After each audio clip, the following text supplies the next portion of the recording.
Trucks. Trucks! Trucks. Oh my god. It's trucks. God willing we remember how to do this.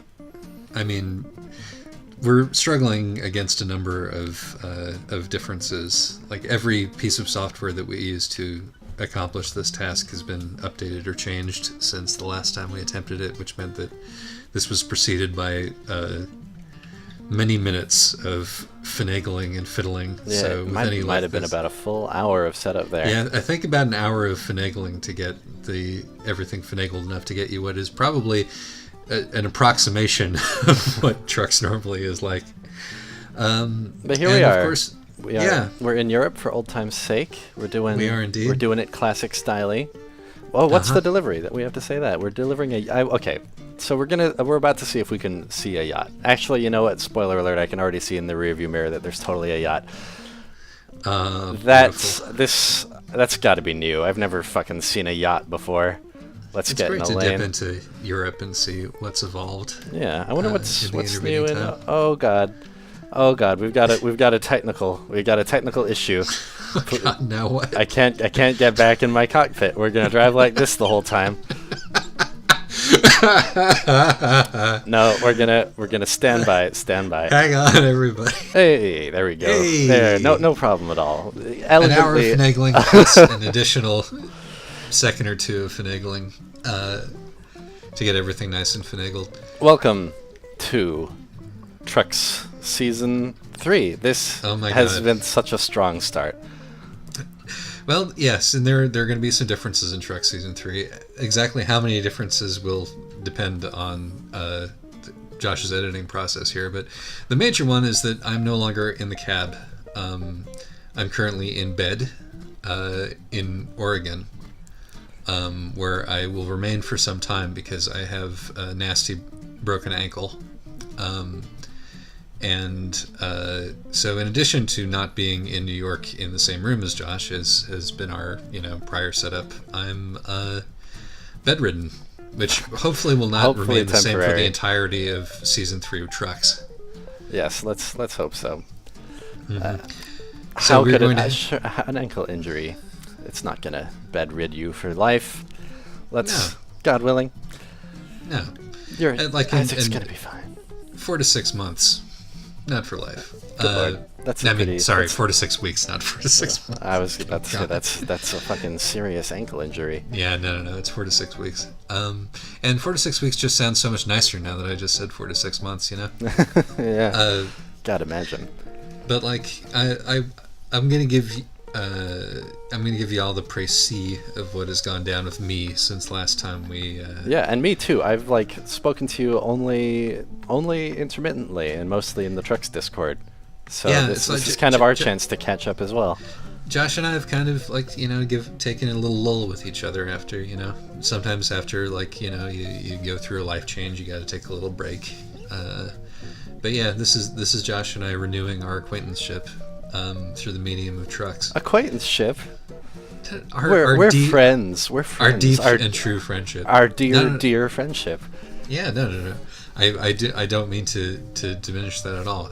It will grow forth even stronger, having survived the change in my physical circumstances. So what's happened since the last episode of Trucks is I moved across the country. I got here. I moved across the country back to my hometown, which is my first mistake, according to a podcast that I've been listening to a lot lately called Crime and Sports, as you should never move back home. If I find religion or get married, there may be trouble and I'll probably be arrested soon after. Should I launch a rescue mission if that? Yeah, no. If either of those things happen, or if I keep a teenager in my hit squad, that's another one. So I moved across the country back home for a number of reasons, but in the immediate term because I own half of a house here. I own a half share in a house in Portland, Oregon, and we bought it 10 years ago, and the idea originally was to sell it in 5 years. And now there is, but we didn't do that And neither of us have lived in Portland forever, and so sort of come to find out the house is kind of disintegrated. Oh no. As it will do. Well, the physical condition of the house deteriorates over like many years of tenants being, more or less responsible and us not having adequate oversight. So it came back to a house that had like blackberry vines growing into the house from the outside, things like that. Just sort of a jungle. And like, a bucket under the bathroom sink because they couldn't bother to fix the plumbing or tell us that there was something wrong. It just, many, many, many things had to happen. So the theme of the last like 3 months of my life has been doing maintenance work on this house, cleaning up the yard, fixing all of the many, many holes in the walls, replacing some of the walls. Good, honest labor. Yeah, repainting everything. The whole kit and caboodle. Was it in the course of this that you broke your ankle? Well, I have to give set it up the to me in scene properly chronological. to really sum up the heft of what has happened here. Yeah. So, this last 3 months, I'm also like trying to work for a living at the same time because I'm very poor and spent the last of like the credit equity that I had getting across the country. So I have been doing things like driving special needs children to work in like the next city over, like getting up at 5 o'clock and doing that, and then going to the house to work afterwards. And also I applied for a job at the post office because, as faithful listeners will know, I'm a big fan of infrastructure. Did you get the job? I got the job at the post office. What are you doing at the post office? Well, let me finish my story. Very well. So I got my job at the post office. It's a very long process to get hired by any government agency. So that took like 2 months to get through all of the training and stuff. So it was training at the post office, trying to keep body and soul together with other work, working on this house. We finished the last big push on the house. The house is pretty much ready for prime time now. Wow! Congratulations. And the day after that, I was going to start working on the post office, and so I went for a little hike in the woods to celebrate, and I broke my ankle. So the day before I was scheduled to start like actual post office work. So no post office work for me. Are you on? Have you lost the job opportunity now? I've essentially lost the job. I'll have to reapply. That sucks. I'm sorry. And I'm gonna have to have surgery on the ankle. The whole thing, and the whole thing has a certain weight of parable about it.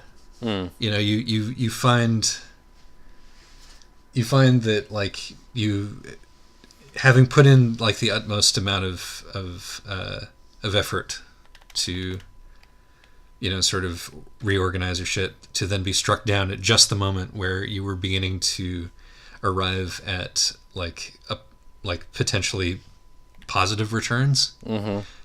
It's a little difficult for the brain to take on. Definitely something a bit nihilistic about that. It gives you all the wrong lessons, exactly. But it's also entirely accurate because this is the world. This is the world that we live in, and this is exactly the kind of thing that will happen because there is actually no organizing intelligence behind it. I was very stressed out. I was distracted, but I wasn't doing anything that I haven't done a million times without getting a debilitating injury. So yeah. It's really something. So basically, that happened about a week ago. Exactly a week ago now, in fact. I'm theoretically getting surgery sometime the next week, and I've been in bed most of the time since. The triumphs of the last week or so have been going to the bathroom by myself, taking a shower, challenging stuff, getting up and down stairs. Maybe to struggle hastily to draw a silver lining here, it's good to get back to basics, reacquaint yourself with the simple pleasures of doing the everyday things, to learn to savor the simple things. How's that sound? Am I cheering you up? No. Because I'm not really I can't really do most everyday things. Yeah. Mostly I'm on the bed in my bed on the internet, or like on a couch on the internet. Um, it there's really very little in the way of a silver lining here, apart from the fact that like it forces me essentially to abdicate what little pretension uh, to to independence that I had left while I was still, depending on my parents to house me while I worked on these various things that needed to get done. Mm-hmm. So now I'm just like completely dependent on my aging parents, and there's no way to really sugarcoat that. So it means that there's a team now working on all of the stuff, which is good. Like there will, and things will be okay. But I'm basically at zero, and I suppose that in a certain sense there is actually something to be said for being at zero. Are you really truly, is the post office not going to give you some credit when you reapply for having been accepted before? I mean, presumably they will. Mm-hmm. But no guarantees. It's the way that it works. It's not like they can't even just like stop, sort of put me on hold and then have me start working later. Yeah, because of the way that they do, and they. And there's a government shutdown. Does that throw a wrinkle into their plans in some way? Interestingly enough, the post office is not funded by the federal government as a government agency, but it's completely self-funding, so it's unaffected by that. Interesting. Yep. Post office runs at a profit. Huh. Just from like shipping fees and stuff. Yeah, at a considerable profit, actually. I've learned many things about the post office over the course of this. You will hear congressmen, Republican senators occasionally say that the post office is, running at a loss and should be, shut down or reformed or something. That is true on paper because Congress themselves also passed legislation requiring the post office to pay for their pensions for their employees 45 years in advance. Oh, okay. So if the post office... How generous. Yes, in a clear effort to make the post office look like it wasn't actually a workable thing, and except in times of economic downturn, the post office has actually managed to do that as well. So the PO is actually pretty healthy, but one of the ways that it stays healthy is that it works its employees mercilessly. Mm-hmm. And it was going to be a challenge starting that job. What was the job? Mailman. I was going to be a straight mail up carrier. mailman. Straight up mailman. Yeah. And like that's the kind of job that you can have for it's set up so that you can work that job for 30 years and retire. You know. Yeah. There was a universe, and there is still a universe where I did that job forever. Where that was the rest of my life. Pretty astounding. Which is I hope we can find our way back to that timeline because that sounds like a good position for Isaac to be in. Isaac the mailman. There's something very right about it. There is a certain rightness about it. It's an interesting thing to confront. You get to like. I'm very I'm very oriented toward thinking of like my life is a series of temporary larks of one kind or another, and like this is it. This is the thing you do is an interesting concept to run across. But it would probably have been a good, as far as gigs like that go, it would probably have been a good one for me. And again, it may well be. Let's hope so. Yeah. Everybody channel their spirit energy toward Isaac getting that job again. Yes, let's do some magic, everybody. Leave us a comment and make Isaac a mailman. Like and subscribe. Put your fingers in the air for me. But now I have some enforced downtime, some contemplation time. Hopefully you've been managing to not contemplate in too nihilistic a fashion. I mean, I've been... Oh, fucking A. Whoa! I really misread the GPS there. Yes, I mean, you were following the logging truck, and you continue to follow the logging truck. We actually have the setup. You may notice that I'm virtually in the cab, even Yes, now. yes. I'm hovering, in spirit, even though my corporeal form is very definitely. He was not just pretending to react to what happened. Yeah, no, that was a definite, specific in the moment reaction. Watching it all in glorious 480p, 15 frames a second. It's kind of nice. It gives it like a full motion video from like a CD game from the late 90s. Yeah, it must make it all look Feel. a little bit more real in a way. Just a lossy, I think we've talked about this phenomenon before, a lossy stream of an imperfect visual makes it look like the imperfections of the visuals are a result of the stream rather than the visuals themselves. Yeah, So exactly. There's an illusion that you're watching real trekking happening, just in a shitty way. As through a glass darkly. Yeah. Yeah. No, it does add a certain amount of extra verisimilitude to it. Strangely enough. Sorry, go ahead. I was about to return to the topic of your life. Oh, fair enough. Fair enough. Yeah. So, like, I feel like there's a possibility that over the coming month, I, fuel my aimless energies into some kind of creative project. And there's a possibility that I'll just sort of sink slowly into a slough of despond. And we're trying with what, like, this has given a blow to my sense of agency, because I was working myself very hard for a very long time. You cut out a little bit there. You were working yourself in what? I was working myself very hard for a very long time, and yes. Then at the end of that,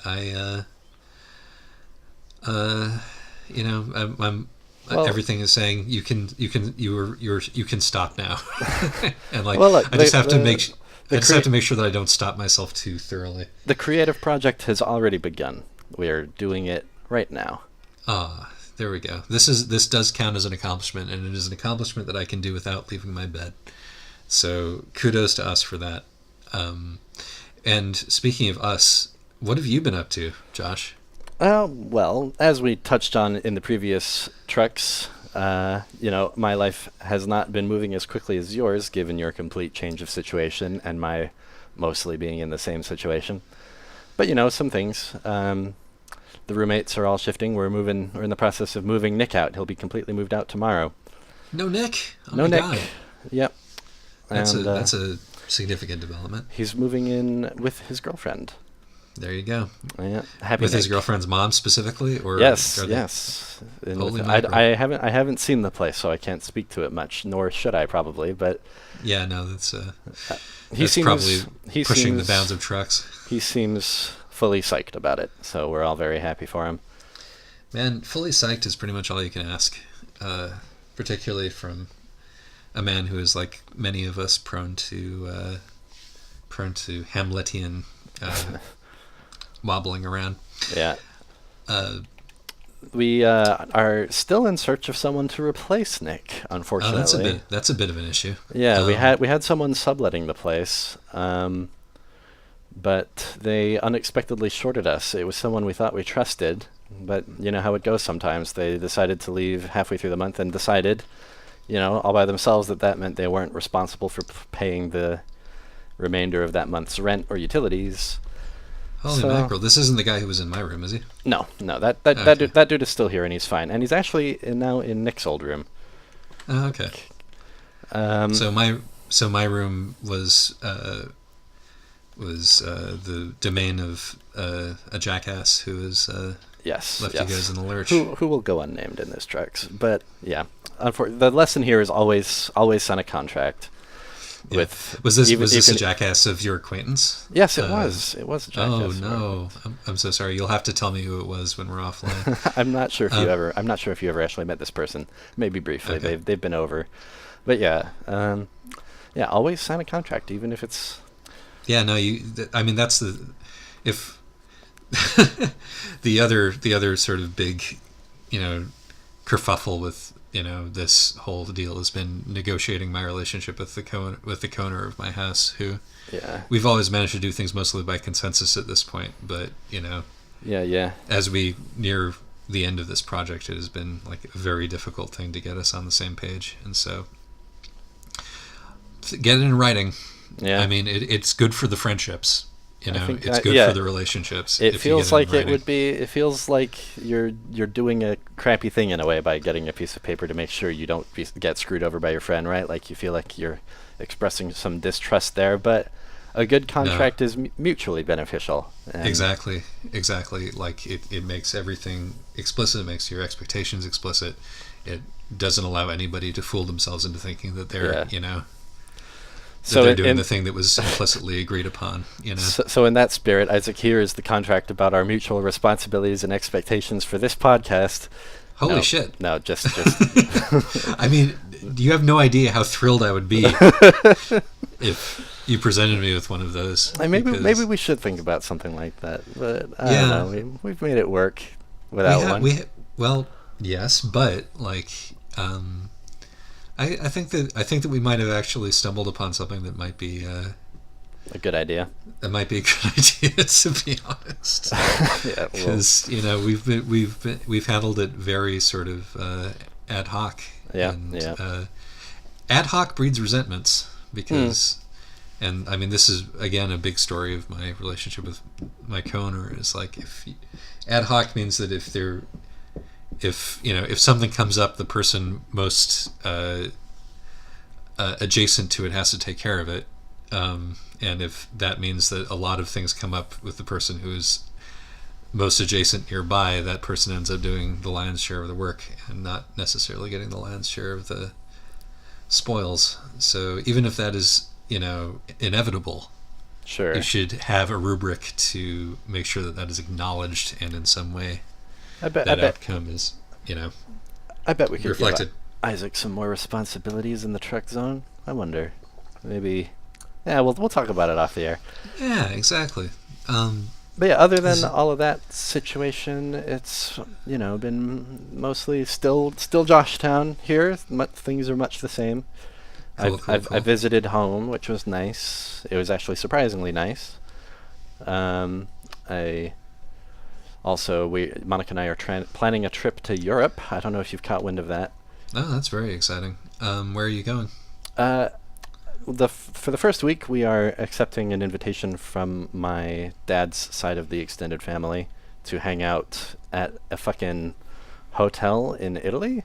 I don't know exactly where in Italy, somewhere near Verona. But from my understanding, it's going to be a bunch of looking at a lake and eating food, which sounds amazing. This is the first time that Monica will have left the continent. Yeah, left the continent, which is. Yeah. I think, in fact, maybe the country. I don't believe she's ever been to Canada or Mexico. She's getting her passport straightened out just for the occasion. This is very exciting. It is very exciting. I mean, we all agree that, Monica is the best one, and so anything that provides her with additional fuel for her fires is a pretty much uncontested plus. Yeah. But for the second week, we're gonna stop through Venice, take a look at Venice, and then take an overnight train to Paris. And my God, we're still gonna figure out what we're doing in those two places. Probably a lot of looking at art and eating food. Well, you could be subject to two different tourist diseases. One of which is the delirium that comes from looking at too much art at once, and one of which is the Japanese Parisian disappointment syndrome.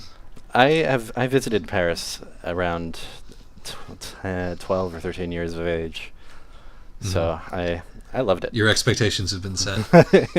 I thought it was a great place. I loved that modern art museum they've got there, the Centre Pompidou. I wonder if I'll like it as much as I did then, because I've grown, rather cynical about art museums in the intervening decade and a half or so. 2 decades? I don't know. I can't do math right now. And I don't remember exactly when I visited it, so no math to do, really, just guesswork. But yeah. that's a preview for season 3 of Treks. Is that at some point we'll be discussing the Pompidou? Yeah, that sounds good. Almost certainly. I have art museum stories to share now. Oh my god, I was driving in the wrong lane. I didn't realize this was a two-way street. Mm-hmm. I visited the San Francisco MoMA while I was in California, Isaac, and impression number one was that San Francisco has a much better MoMA than New York does. Just a much... Sure, I mean, I've never been to the San Francisco MoMA, but I'm willing to believe it. Yeah, somehow just a much... I mean, New York's art world has always been New York's art world, right? Very obsessed with status. San Francisco, I think possibly as a result of that cultural difference, I got the sense, has a stronger curatorial vibe. But while I was there, I fell in love with a work of art, which is, an event in the life of Josh.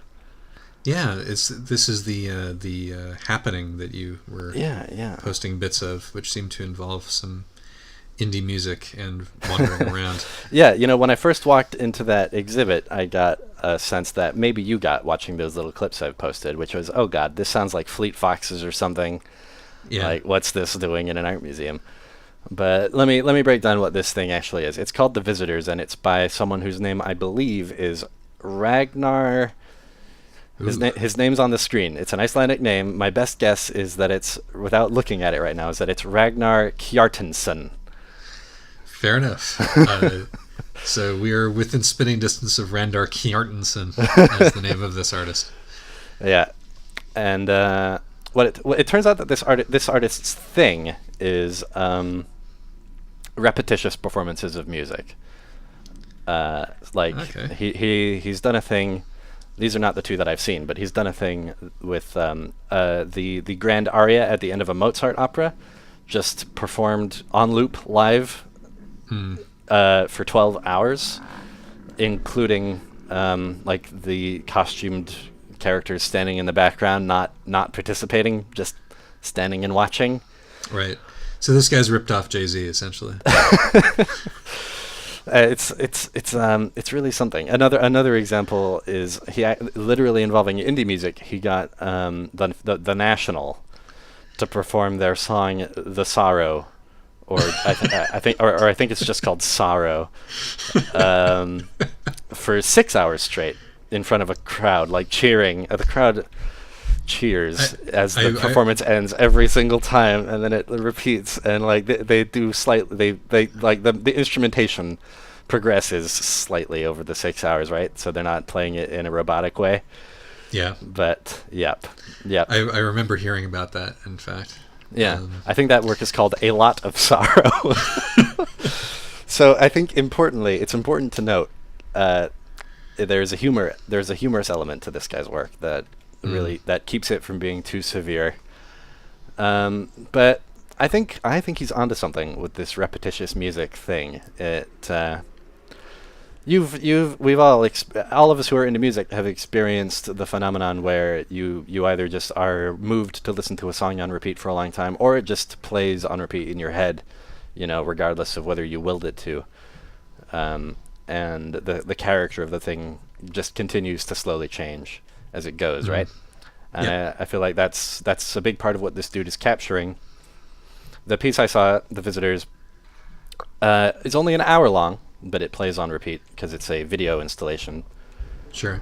And it's 9 screens in a dark room, each showing the camera feed of a camera set up in an old mansion in upstate New York. Beautiful shots, stationary shots, really good lighting. And each of them, except for one, is showing a musician performing, their part of a piece of music in their own room of this house, but they're all, in the same house at the same time. They are synced up, these camera feeds. And each of them has their own speaker. And they're mic'd individually, is what I'm saying. So, there's a very curious character to that because, as you move around the room, the balance of the instruments and the singers changes, right? Yes. And most of the song does move for its hour, but most of it is the same 4 bars of 6/6 on repeat, where they sing quite curiously the lyric, "Once again I fall into my feminine ways." which Did, so did so Yeah. how long did you experience this? I had an interesting little arc with this. We were checking out the exhibit as a whole, which was this SMOMA had an exhibit of installations that involved sound, right? Sound in space. Sure. And this one we just caught and spent maybe 10, 15, 20 minutes with as we moved through it. And I thought, oh, that's really good. And then I went home and thought, I am not done with that, am I? I have to go back and see it again and see the entire thing. Oh, And that's excellent. yeah, I did that. I went back and spent about a little over an hour with it, saw it from start to finish. And then I came home and said, I am still not done with this. It there's a I went back again and spent the closing 2.5 hours with it, and it became clear spending the final 2.5 hours that this thing was open, in that room, that this thing had a lot of devotees. I got a strong sense that if the artist walked into the room just after it finally played out for the last time, that he would have had a pretty easy time starting a cult. So can you put your finger on what exactly it is about this that captured you so completely? There's a lot to say about it, and I'm not gonna get it all out right now, but I think for starters, it's genuinely lovely in a way that you don't see art museums engage with that much these days. Like modern art museums, you walk through them and you can see a lot of things that you like. But outside of those who have earned their place in the museum, like the Matisses and the Rothkos, who have earned their right to be beautiful, most of it is kind of conceptual in nature, right? And it's kind of Sure. lovely, but in a distant way. Whereas this allows itself to be kind of classically pretty in a way that you don't often see. And it has an easy time accessing that immediately because it's not just sculpture, which can feel a little bit difficult to communicate with unless you're an expert. But it's also music and film, both of which Sure. both of which are very, very easy to commune with on that level. So that's a big part of it, I think, is that it is unashamed of itself in that way. And I think that's kind of a big principal part of my takeaway. But Okay. the way the music operates is also pretty key. Like you've got these 8 musicians singing the song, but each of them is giving a very individual kind of performance. Some of them are playing very restrained harmony or accompaniment parts, but they're each in a room by themselves, listening to the rest on headphones, which. And you can stand just and watch them give that part rather than have them be shoved in the back of a stage or whatever. And I think it gradually occurred to me that the song isn't written or performed in the way that it would be if it were a typical ensemble performance. Most of them, I think maybe all of them, sing at various parts, and a lot of the time they sing in unison. But there is no actual core to that melody. There's no lead vocals. Sure. They're all kind of giving their take on it, and I think they must have thought about it. They are all subtly different, and many of the musicians modulate the way they sing it throughout. So if you were to listen to the recording of it, and you can in fact buy an edited down recording of just the song, the performance would be super not tight.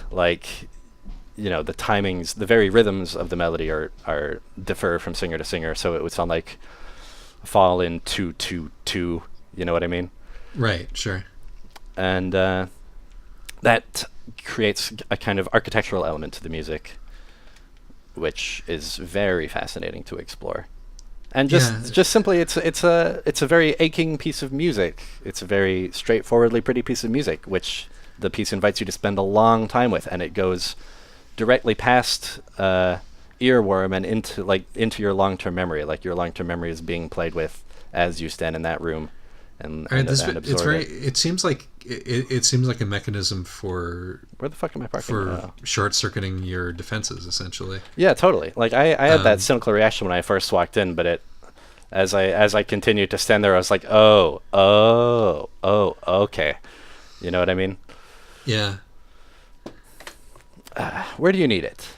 I forgot that I had to stand in that particular spot to get it to tell me where to put it. There you go. The first parking job in a long time, and it's an easy one. Well, that's for the best, presumably.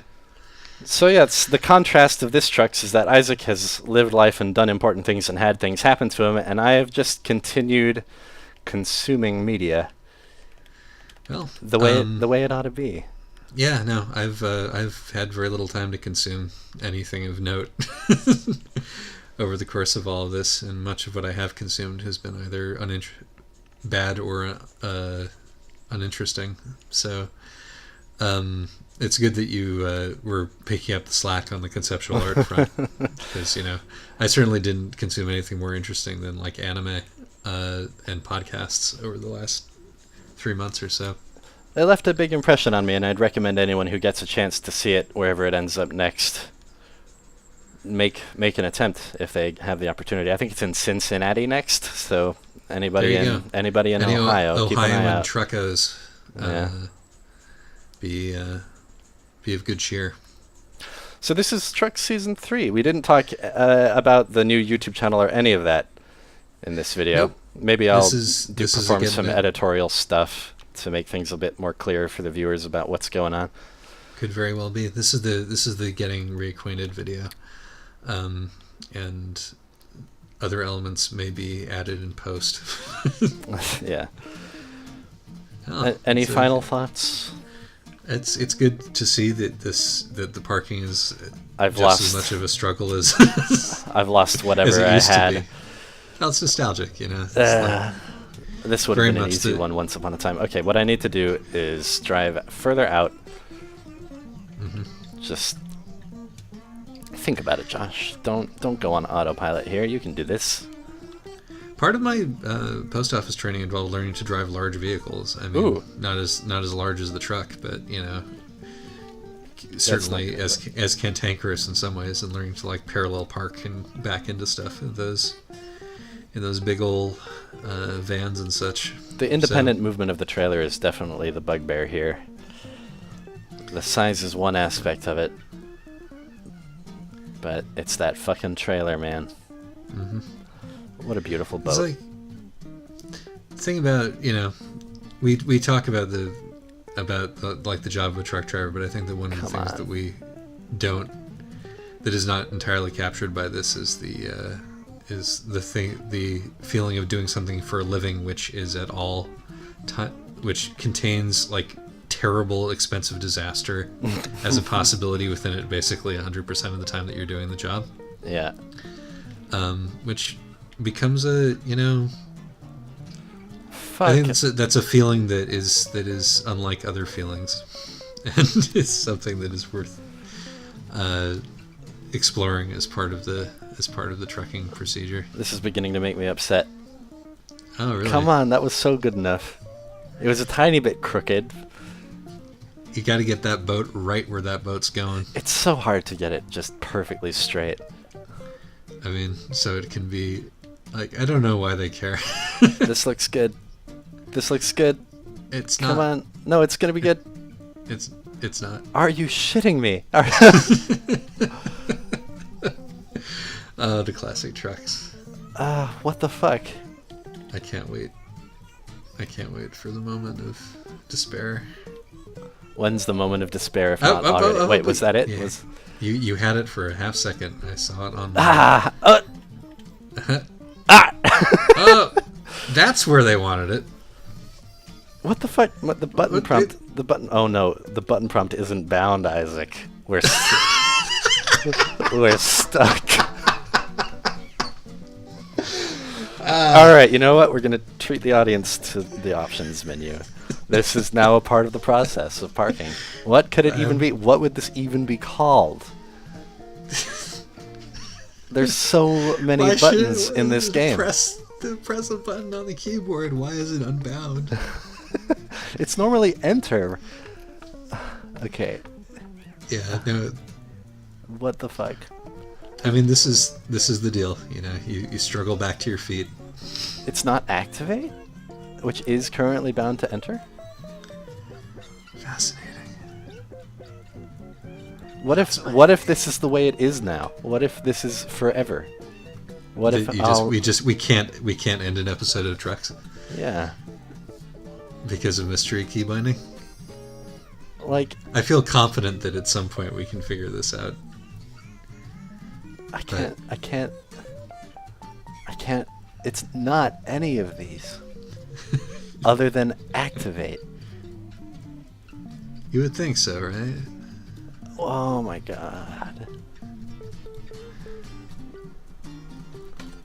I just pressed enter and it worked. Well, that was in many ways satisfactory. It's Okay. encouraging to me that we're not, this season 3 of Trucks is not professional Trucks. How This could season it 3 be? of Trucks is, The first is trucks we a- recorded in however much time. yeah. Now this is an acknowledgement of Trucks as a means of survival. Yeah, no, classic styly trucks right there. Mm-hmm. All right. I hope you enjoyed whatever things we did differently, Yes. which are all Baseline subsistence TBD. trucks. Yeah, indeed. And once this is up, we'll do in the next episode of Trucks about what that was, and we'll go from there. All An right. endless recursion of manifold interlocking trucks. That's beautiful. All right. Goodbye, everybody. Bye bye.